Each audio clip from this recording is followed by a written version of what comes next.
Welcome back. In today's lesson, we're going to learn how to fold this King Cobra in origami. It's a pretty fun little model, pretty neat, and you're going to need to start with a 60-pound piece of paper. So just to get started here, take the top edge and square off your paper. Take the top and fold it down to the side. Start with that origami triangle here, like so, and slide it towards the edge. Crease it, and then cut this bottom section down here off. And if you want to save that for later to make another little baby snake with, you can save that, and that'll make you two little baby snakes if you save that and turn it into two squares. All right, and put that aside for the moment. And now it's the directions say to start with your paper folded this way, and it's going to say start with a valley fold here, which we just did by making a square. Okay, then you're going to open it up and you're going to take this outside edge here and fold it into the center. Okay, and this is going to be a valley fold into the center. So I'm just going to start here and leave yourself a little teeny bit of space to go towards the center on. Just leave yourself a little space because you're going to have to fold this over quite a few times. And if you don't leave yourself space there, the paper is going to get kind of bunched up and you won't be able to make the tail later on when you have to fold it down. So leave yourself a little gap right at the center here.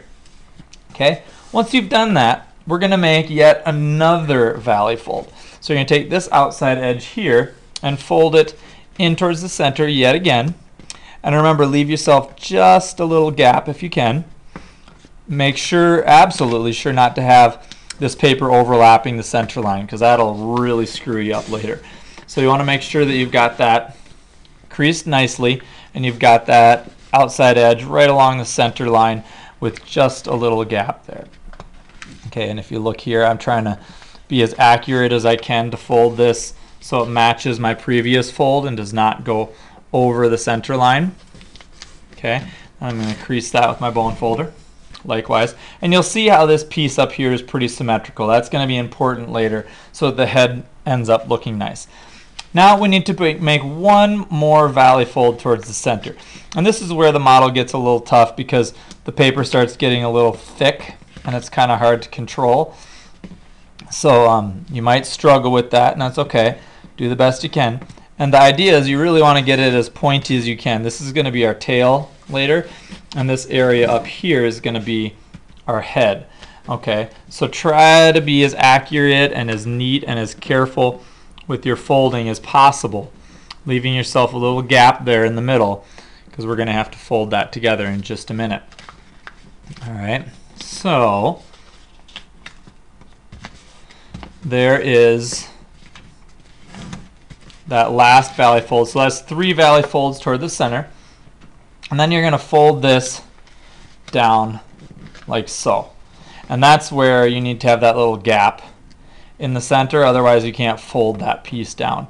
And so it looks kind of like this. All right. Then we have to make what's called an outside reverse fold. All right. And that's going to look like this. If you think of this part as going to be the head and this part going to be the tail, you want to take this and fold it up like that, as if that's going to be standing up.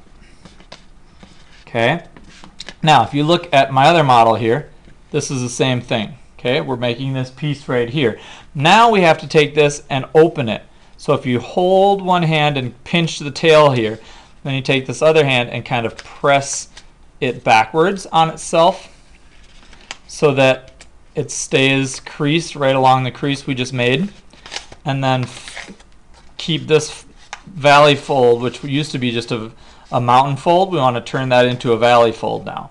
So it looks something like that. All right, and that's called an outside reverse fold. That's one of the main skills I want you to learn on this particular model. Now we take this piece and we're going to look just at the head.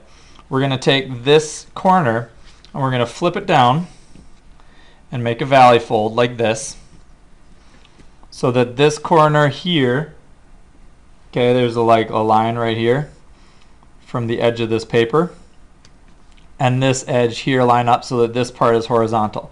Then we need to do another outside reverse fold. So we're going to take this and push that paper down so that it comes out over the top. And that again is our second outside reverse fold. And we want to have that be an outside reverse fold so that looks like the head. Then we take this little corner. We're going to do the same thing. We're just going to actually tuck that little corner in there so it looks like a snake mouth and it's flat rather than pointy at the edge. Then you can take this tail, here's the tail, and you can bend it.